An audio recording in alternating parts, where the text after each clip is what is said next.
In the last lecture, we studied what is an association rule and also what is a co-occurrence table. आज हम इस lecture में how to measure the strength of an association rule. अगर हम लोग एक rule बनाते हैं या एक रूल को डराइव करते हैं तो how good that rule is and what is the strength of that rule पढ़ेंगे। The first method of measuring the strength of the association rule is called the support. Support is very simple. Support measures the proportion of transactions that contain all the items in the rule. If we say or if we predict any rule and there are 3 items in that rule, तो total number of transactions में वो 3 items कितनी transactions में आती हैं, that is called the support. Now support can be measured either by the count, मतलब 10 में से 6 के अंदर ट्रांजैक्शंस के अंदर वो आइटम्स आती हैं। Second is in the percentage, that means 6 out of 10 means 60%। तो basically how can we measure as a count of transactions containing all the items, कितनी ट्रांसैक्शन के अंदर वो आइटम्स रिपीट होती हैं, या as a proportion. Proportion means simply उस count को परसेंटेज के अंदर कन्वर्ट कर देना। और तीसरा है the count divided by the total number of transactions that have minimum defined items. Okay, means अगर आप 5 आइटम्स या 6 आइटम्स एक मिनिमम सेट रख देते हैं, सिर्फ उन्हीं को हम लोग कंसीडर करते हैं। अगर किसी ट्रांसैक्शन में 1 या 2 आइटम्स ही हैं तो हम उनको इग्नोर कर देते हैं। तो what is the support? Support हमें बताता है कि आपके रूल के अंदर जो आइटम्स हैं वो कितनी ट्रांजैक्शंस में आती हैं। Confidence, confidence is used to measure the predictive strength of the rule। अब हमने एक strength of the rule define कर दी है, तो हम लोग मेजर करते हैं predictive strength of the rule. एक लेफ्ट साइड है और एक राइट साइड है। How good the rule on the left side, जो लेफ्ट साइड पर रूल है, how good is that rule कि वो राइट हैंड साइड की आइटम को प्रेडिक्ट कर सकता है। कॉन्फिडेंस में be calculated as the ratio of number of transaction supporting the entire rule, यानी नंबर ऑफ ट्रांसैक्शंस जो सपोर्ट करती हैं एंटायर रूल को, किसके साथ? To the number of transaction supporting the left hand side of the rule. यानी पूरा का पूरा रूल, मतलब लेफ्ट भी और राइट भी, उसकी रेशो निकालते हैं to the number of transactions जो लेफ्ट साइड पर प्रेडिक्ट करती हैं। हम इसके एग्जाम्पल्स देखेंगे। जैसे ही हम इनके एग्जाम्पल्स देखेंगे तो आपको चीजें और भी क्लियर हो जाएंगी। तो सपोर्ट क्या है? सपोर्ट हमें बताती है कि कितनी ट्रांजैक्शंस उन आइटम्स को कंटेन करती है। कॉन्फिडेंस हमें बताता है कि प्रेडिक्टिव स्ट्रेंथ क्या है रूल का, यानी लेफ्ट हैंड साइड कितना स्ट्रॉन्ग है कि वो राइट हैंड साइड को प्रेडिक्ट कर पाए। The last one is lift. अब जनरली क्या होता है कि जब आप कॉन्फिडेंस की बात करते हैं तो कई बार वो इतना जनरल सा होता है कि लेफ्ट टू राइट, कि उसकी स्ट्रेंथ या उसकी कॉन्फिडेंस ज़्यादा मायने नहीं रखती है। तो हम लोग क्या करते हैं, इन दैट केस हम लोग लिफ्ट यूज करते हैं। तो lift is use to measure the power of rule by comparing the full rule to the randomly to randomly guess the right side. Randomly guess करने के लिए किसी भी राइट साइड को हम लोग यूज करते हैं। ये बेसिकली लिफ्ट हम कब यूज करते हैं? हम लोग ये यूज करते हैं ताकि हमें जो ऑब्वियस रूल्स हैं हमें उनको उनकी वीकनेस को ओवरकम करने के लिए यूज करते हैं। तो यहाँ पर लिफ्ट का डेफिनेशन दिया हुआ है।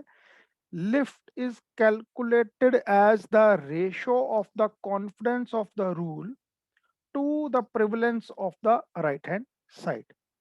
तो ज़्यादा कंफ्यूज नहीं होने की ज़रूरत है। अभी तक हमने किसी भी एसोसिएशन रूल की स्ट्रेंथ को मेजर करने के लिए 3 एट्रीब्यूट्स देखे हैं। One is called the support, दूसरा है कॉन्फिडेंस और तीसरा है लिफ्ट। इसको फर्दर समझने के लिए अब हम लोग एक एग्जांपल लेंगे। तो इस एग्जांपल पर आप ध्यान से देखिए। तो ये हमारा पॉइंट ऑफ सेल ट्रांसैक्शन बताया गया है कि 6 टोटल ट्रांसैक्शंस हुई हैं हमारी। कस्टमर 1 से लेकर 6 ने 6 आइटम्स खरीदी हैं। तो वो 6 आइटम्स क्या-क्या खरीदी गई हैं? पहले कस्टमर ने ए बी खरीदा है, दूसरे कस्टमर ने ए बी सी खरीदा है, तीसरे ने ए बी, चौथे ने ए बी और सिक्स्थ वाले ने B C. There is no transaction 5, so total number of transactions are 5 only. Transaction number is 1, 2, 3, 4 and 6.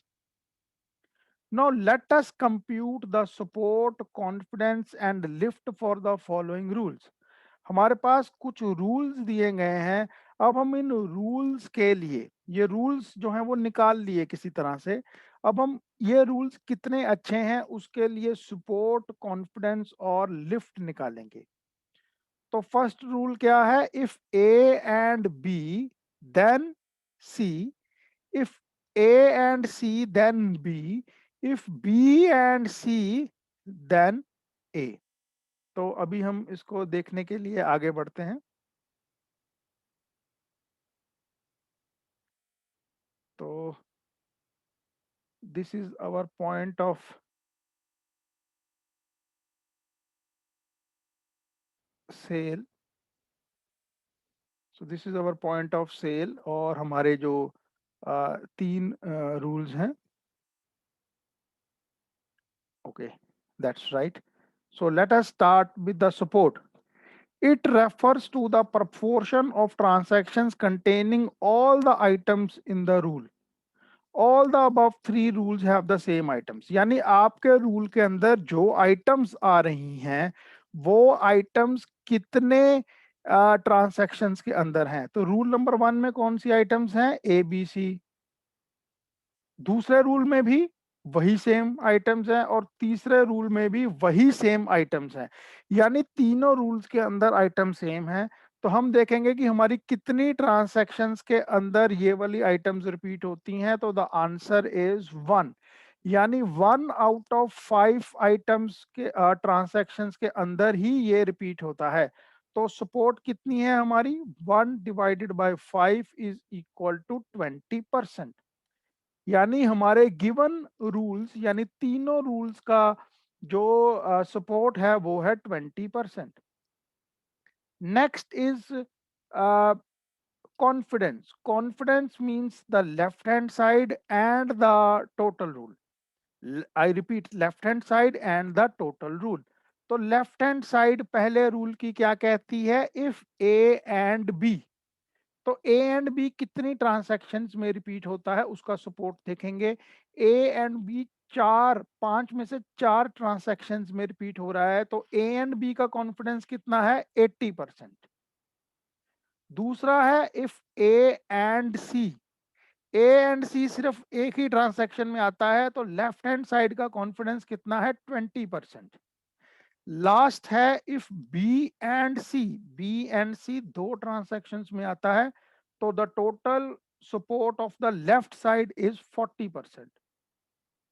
दूसरा है the support for total rule. पूरे के पूरे रूल के लिए कितना है? तो पूरे रूल के लिए ए बी एंड सी यानी तीनों ट्रांसैक्शंस कितनी बार रिपीट करती हैं? 1/5 विच मीन्स 20%। तो अब हम क्या करेंगे? Support for the full rule को डिवाइड कर देंगे या उसकी रेशो निकाल देंगे support for the left hand side के लिए।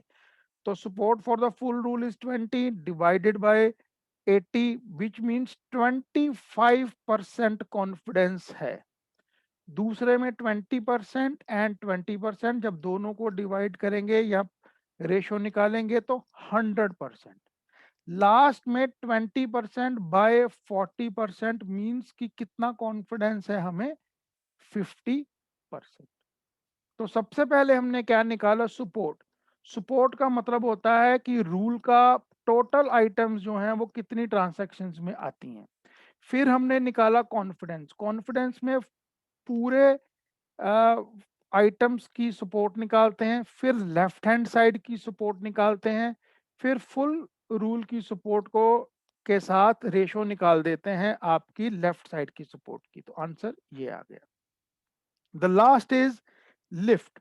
लिफ्ट का सीधा सीधा फॉर्मूला है support for the full rule divided by support for the right side into confidence.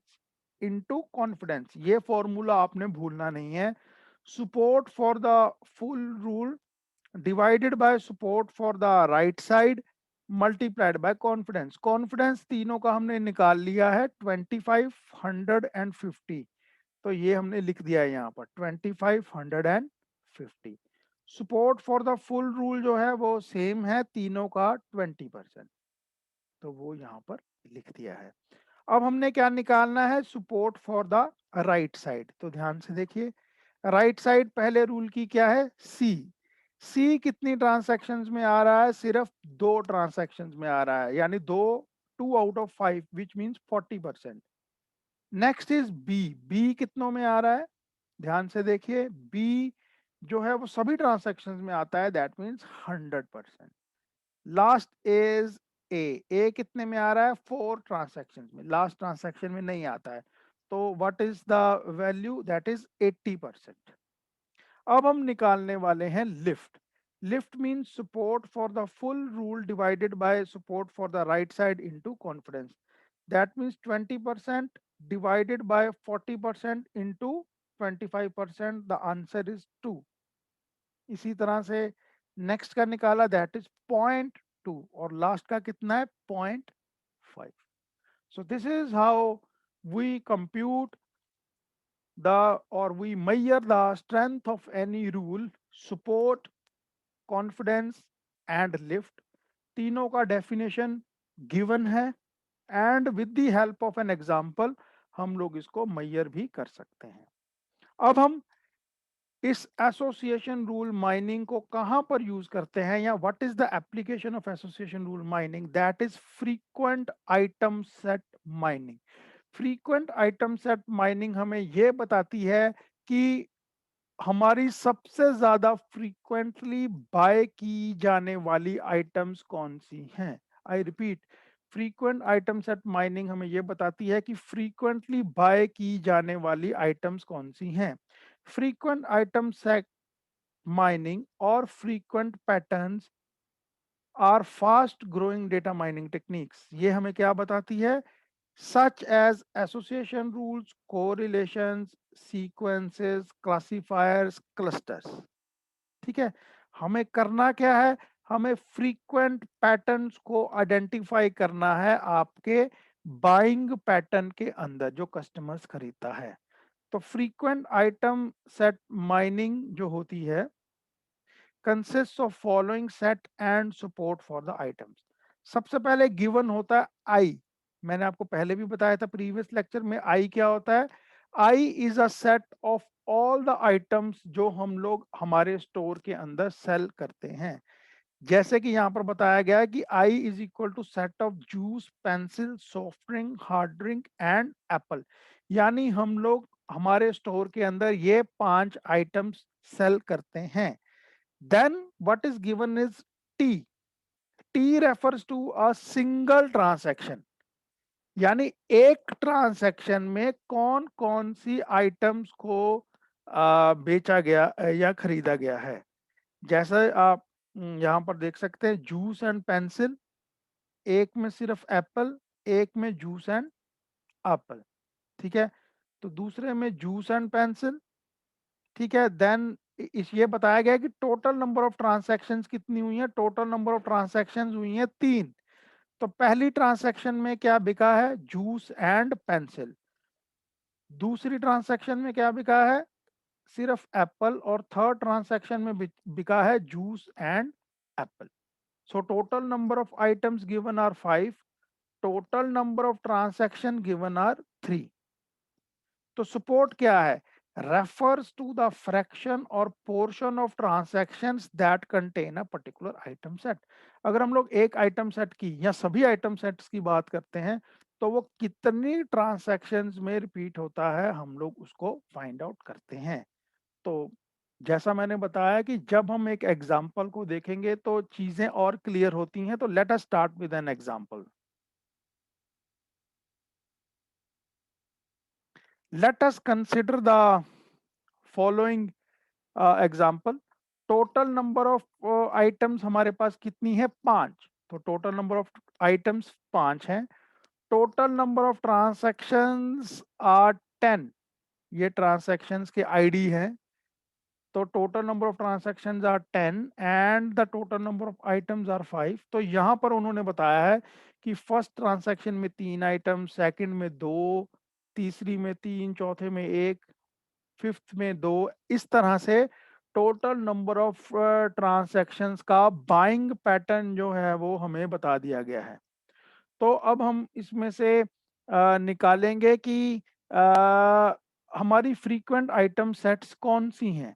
अगर हम लोग मिनिमम थ्रेशोल्ड डिसाइड कर लें 50%, यानी वो आइटम हमारी 50% के अंदर होनी ही होनी चाहिए, तो हमारे पास 4 आइटम्स ऐसी निकलती हैं which are frequently bought together. एक है ए, यानी अकेले ए को देखेंगे तो वो 1 2 3 4 5 6 7 8, यानी 8 बार 10 में से ए को खरीदा गया है। तो ए जो है वो हमारा एक फ्रीक्वेंट आइटम सेट माइनिंग है। बी क्या है? 1 2 3 4 5 6 7 बार खरीदा गया है, तो बी भी इसमें क्वालिफाई करता है। सी जो है वो हमारा 1 2 3 4 5 बार खरीदा गया है, तो एक ए जो 8 बार खरीदा गया है, बी जो 7 बार खरीदा गया है, और सी जो 5 बार खरीदा गया है। तीसरा is combination of two items, that means A and B. तो ए एंड बी पहली ट्रांसैक्शन में खरीदा गया है, ए एंड बी तीसरी में भी खरीदा गया है, देन ए एंड बी सातवीं ट्रांसैक्शन में तीसरी बार खरीदा गया है, ए एंड बी आठवीं में चौथी बार, and A and B together पांचवी बार नौवीं ट्रांसैक्शन में खरीदा गया है। तो ये हमारी 4 आइटम्स हैं जो कि फ्रीक्वेंटली बॉट टुगेदर हैं। एक तो है A B C and A B. अब दोनों में डिफरेंस क्या है ए बी सी में और ए बी में? जो ए बी एंड सी हैं ये हैं one frequently item set bought together, यानी सिंगल आइटम सेट। और जो ए बी है this is two item set frequently bought together. अब अगर हमें कहा गया हो कि आप 50% और टू आइटम सेट के लिए देखेंगे, तो the answer will only be A and B. सिर्फ ए एंड बी ही हमारा आंसर होगा, क्योंकि अगर हमने 50% भी देखना है और दो कम से कम 2 आइटम सेट होनी चाहिए, तो A and B is the only answer. और जब हमने सिंगल फ्री आइटम सेट के लिए फ्रीक्वेंट आइटम सेट देखनी हो, तो ये तीनों और चार, ये चारों की चारों आएंगे।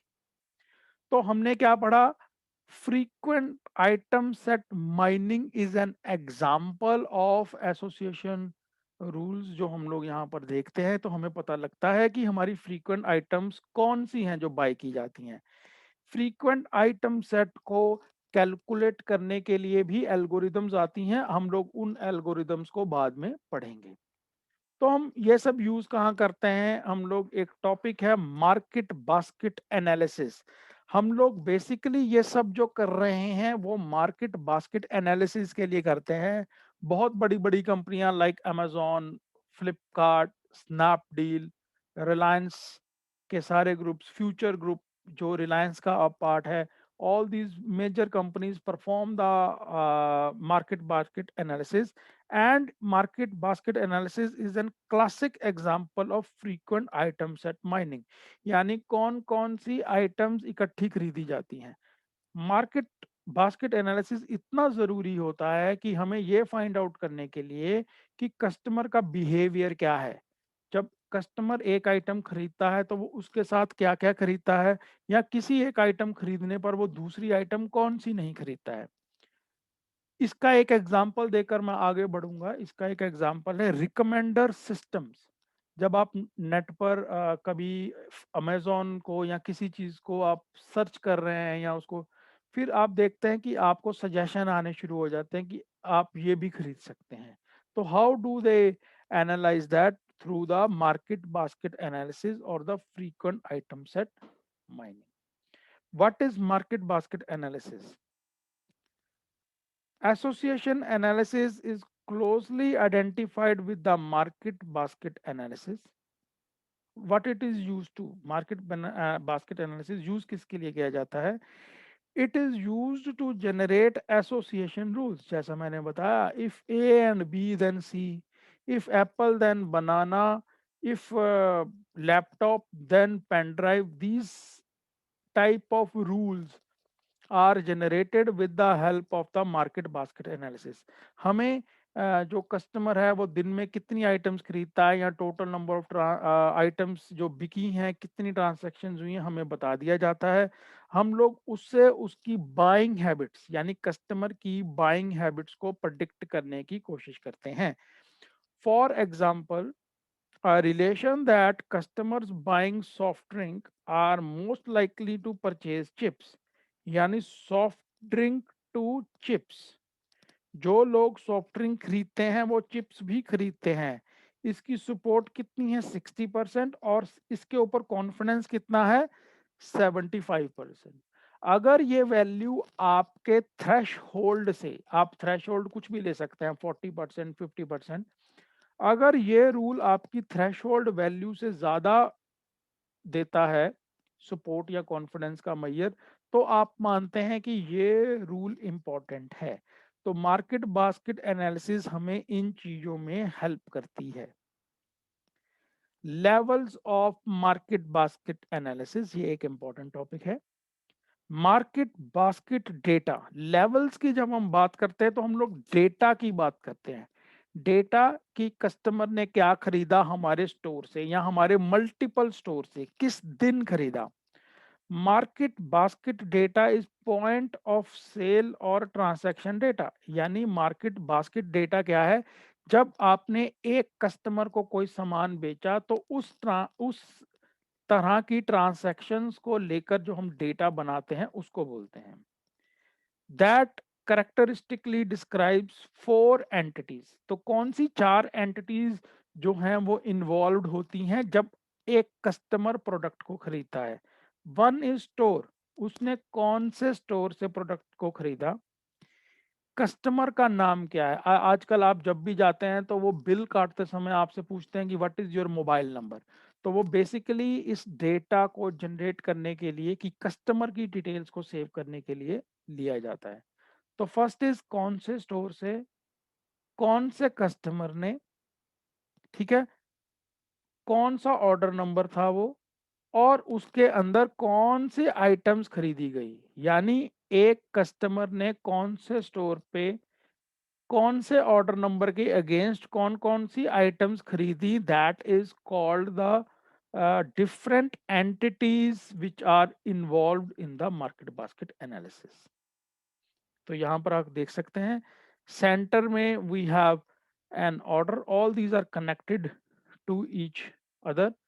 Customer is connected to the order, order के साथ आइटम लाइन है, कौन सी आइटम्स खरीदी गई हैं, which is further connected to the product. क्योंकि आइटम लाइन मींस अगर उसने एक पेन खरीदा है तो वो कौन सा पेन है।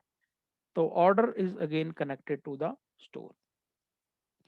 Market basket analysis is based on data structure called order। तो सबसे इम्पोर्टेंट जो हमारा डेटा स्ट्रक्चर है इसमें यूज होता है ऑर्डर।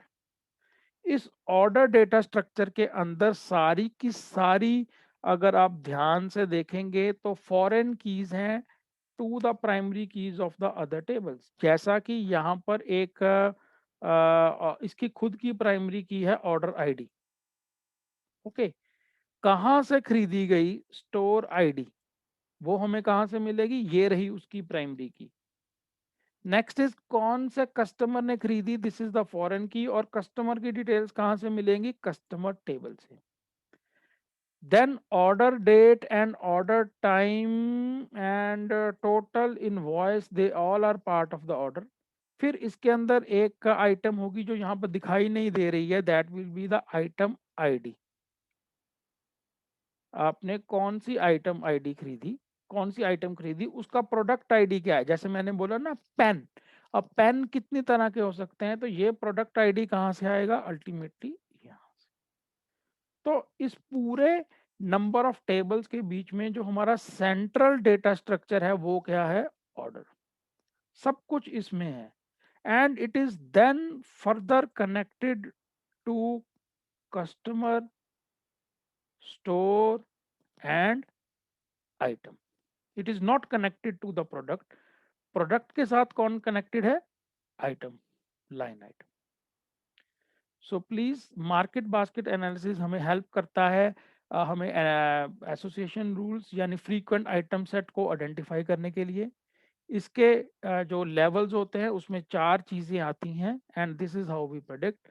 और इसका सेंट्रल क्या है, order, and the order is further connected to the three things, customer, line item and store. Usages of market basket analysis. अब हम लोग आगे बढ़ रहे हैं towards the last topic of the day. हम लोग मार्केट एनालिसिस को कहाँ यूज करते हैं। जैसा मैंने बताया, it can be used from very basic to very complex techniques like association rule mining. Association rule mining जो है वो स्टार्ट करने से पहले हमें फ्रीक्वेंट आइटम सेट माइनिंग करनी पड़ती है कि आपकी फ्रीक्वेंटली बॉट आइटम सेट्स कौन सी हैं।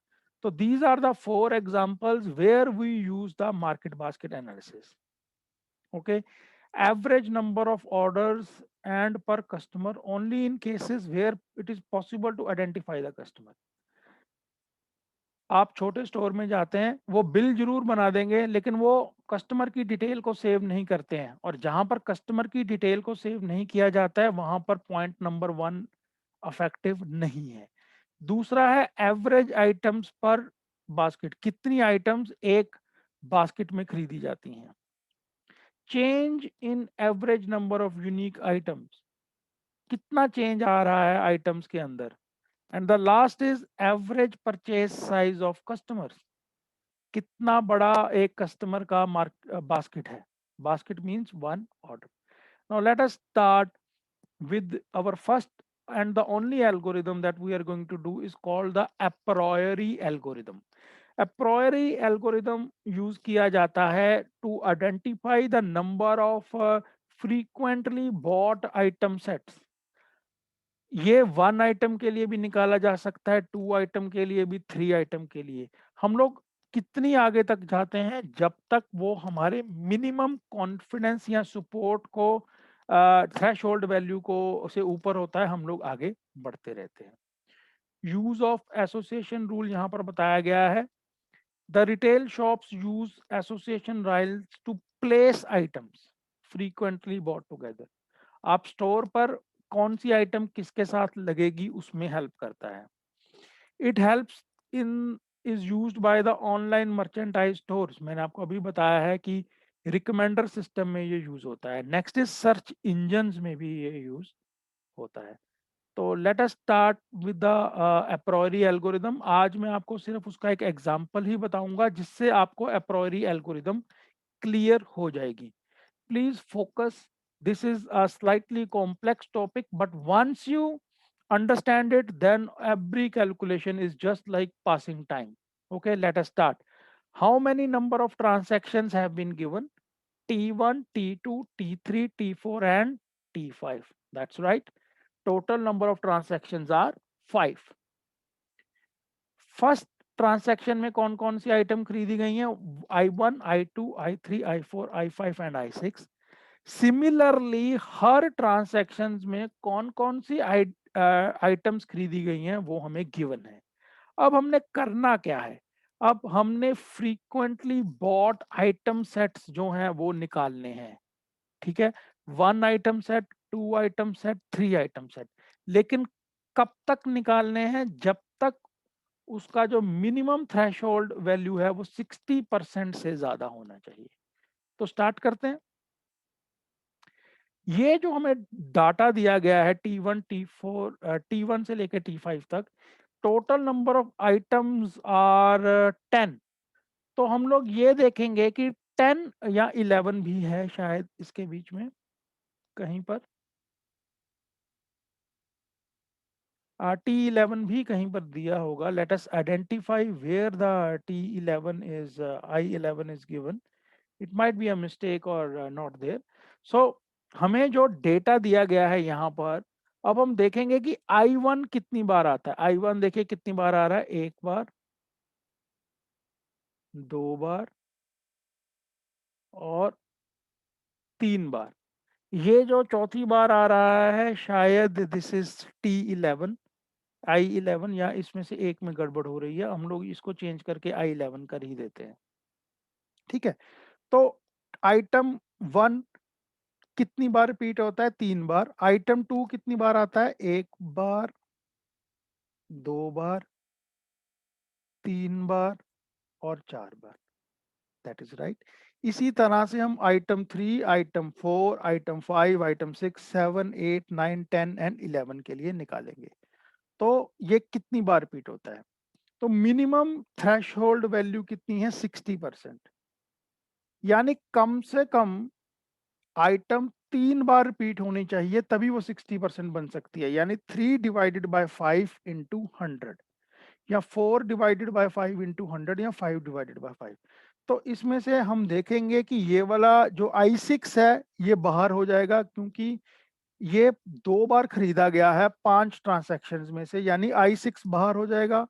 I7, I8, I9, I10 and I11, यानी I6 से लेके I11 तक सारे की सारी आइटम्स जो हैं वो बाहर हो जाएंगी, और हमारे पास सिर्फ 5 आइटम्स आती हैं 1 फ्रीक्वेंट सेट आइटम सेट के अंदर, क्योंकि ये 60% से ज्यादा खरीदी जाती हैं। तो that is it. So this is the answer of 1 item set. तो हमने फ्रीक्वेंट आइटम सेट कितने के लिए निकाला, 1 आइटम सेट के लिए, and the answer is I1, I2, I3, I4 and I5। अब हम इन्हीं 5 आइटम्स के लिए 2 आइटम सेट जो है वो निकालेंगे। इन्हीं 5 आइटम्स के लिए 2 आइटम सेट निकालेंगे। तो चलते हैं आगे, पेयर्स बना लेंगे हम सबसे पहले। I1 का I2 के साथ, I1 का I3 के साथ, I1 का I4 के साथ, I1 का I5 के साथ। उसी तरह से I2 का I1 के साथ हो चुका है, I3, I4 एंड I5 के साथ, I3 का 4 और 5 के साथ, और I4 का I5 के साथ। अब हम ये पांचों कॉम्बिनेशन चेक करेंगे कि कितनी बार फ्रीक्वेंटली टुगेदर बॉट किए जाते हैं। सिर्फ एक के लिए निकाल लेते हैं हम लोग। हम चेक करेंगे कि I1 और I4 कितनी बार टुगेदर बाय किया जाता है। I1 एंड I4, यस, इसमें खरीदा जा रहा है I1 एंड I4 को। फिर यहाँ पर I1 एंड I4 खरीदा जा रहा है, और एक बार यहाँ पर, यानी I1 एंड I4 टुगेदर 3 बार खरीदा जाता है। इसी तरह से हम सारे के सारे पेयर्स के लिए डिसाइड करेंगे, निकालेंगे, कंप्यूट करेंगे कि वो फ्रीक्वेंटली आपस में कितनी बार खरीदे जाते हैं। तो ये हमारा रिजल्ट आ गया। जिसकी वैल्यू 3 से कम है उसको बाहर निकाल दीजिए, यानी I1 एंड I3 को बाहर निकाल दीजिए, और I3 एंड I4 को बाहर निकाल दीजिए। तो ये जो हमारा आंसर आ रहा है, या ये जो आप टेबल देख पा रहे हैं, ये हमें देता है 2 आइटम सेट्स, यानी कम से कम 2 आइटम सेट्स जो फ्रीक्वेंटली टुगेदर खरीदे जाते हैं, फ्रीक्वेंटली टुगेदर खरीदे जाते हैं, एंड जिनकी जो मिनिमम सपोर्ट है वो 60% से ज्यादा है। इसी तरह से हमारे पास ये जो आइटम्स बची हैं, इनके हम 3 के कॉम्बिनेशंस बनाएंगे, 3 के कॉम्बिनेशंस बनाएंगे। और 3 के कॉम्बिनेशंस बनाने के बाद हम लोग फिर से देखेंगे कि वो कितनी ट्रांसैक्शंस में रिपीट हो रहे हैं। अब बहुत बड़ी बात है कि सिर्फ एक ये वाला और ये दो, सिर्फ 3 आइटम्स जो हैं वो रिपीट हो रही हैं, जिनकी वैल्यू 3 से ज़्यादा है। तो हमारा 3 item set frequently bought together जो 60% से ज्यादा है वो कौन सी हैं? I2, I1, I2, I5, I2, I3, I5 and the last one is I2, I4 and I5. तो ये हमारा है 3 set of item sets which are brought together. तो अब हम इनका 4 का कॉम्बिनेशन बनाएंगे। अब हम इसका 4 का कॉम्बिनेशन बनाएंगे और 4 के कॉम्बिनेशन में हमें एक भी आइटम सेट नहीं मिली जिसकी वैल्यू या जिसकी थ्रेशोल्ड वैल्यू से ज्यादा हो, यानी 60% से ज्यादा हो। टू मिले हैं which is 40%। So that means हमें I4 यानी 4 आइटम सेट के लिए कोई भी वैल्यू नहीं मिली। तो this is our final answer that I2, I1, I2, I5, sorry, I1, I2, I5, I2, I3, I5, and I2, I4, and I5 are the most frequently and together bought items. Okay, हमने कौन सा method follow किया है? The method that we have followed used is called a priori algorithm. Now we repeat कि apriori algorithm में होता क्या है। अप्रोयरी एल्गोरिदम में जब आपको ट्रांसैक्शंस और उन ट्रांसैक्शंस के अंदर खरीदी गई आइटम्स जो हैं वो दी जाती हैं, तो आप क्या करते हैं? सबसे पहले हर आइटम को अलग कर देते हैं और चेक करते हैं कि वो आइटम कितनी बार खरीदी गई है। अब उसमें से जो आइटम्स थ्रेशोल्ड वैल्यू से ज़्यादा होती हैं उनको अलग कर देते हैं और बाकियों को रिमूव कर देते हैं। फिर जो आइटम्स बच जाती हैं उनका 2 का हम लोग सेट बनाते हैं और फिर ये चेक करते हैं कि वो 2 आइटम्स टुगेदर कितनी बार खरीदी गई हैं। फिर से हम चेक करते हैं कि अगर उनकी वैल्यू थ्रेशोल्ड से ज़्यादा है तो उनको रख लेते हैं, बाकियों को रिमूव कर देते हैं। फिर उनका हम लोग 3 आइटम सेट बनाते हैं और फिर चेक करते हैं कि कितनी बार वो रिपीट होती हैं। जो थ्रेशोल्ड से ज़्यादा है उनको रख लेते हैं और जो थ्रेशोल्ड से कम है उनको निकाल देते हैं। एंड इन दी एंड ये हम लोग कब तक आगे बढ़ते जाएंगे, यानी 3 आइटम सेट से 4 आइटम सेट से 5 आइटम सेट कब तक आगे बढ़ेंगे? जब तक हमें आइटम्स मिलती जाएंगी जिनकी अक्रेंस जो है वो थ्रेशोल्ड वैल्यू से ज्यादा है। इस एग्जाम्पल में 3 आइटम सेट के बाद जब हम 4 आइटम सेट की तरफ बढ़े तो हमें कोई भी आइटम सेट नहीं मिली, यानी हमने 3 आइटम सेट पर स्टॉप कर दिया। I request all students uh, that these notes are already available with you. Please go through these notes, look at these examples again very carefully, and try and understand these things. So what we have done today is we have learned how to measure the strength of an association rule, what are frequent item sets mining, what is market basket analysis and what is the use of market basket analysis, and then we have done an example of an a priori algorithm which is used to compute the frequent item set mining. So that is the end of the lecture. Thank you very much.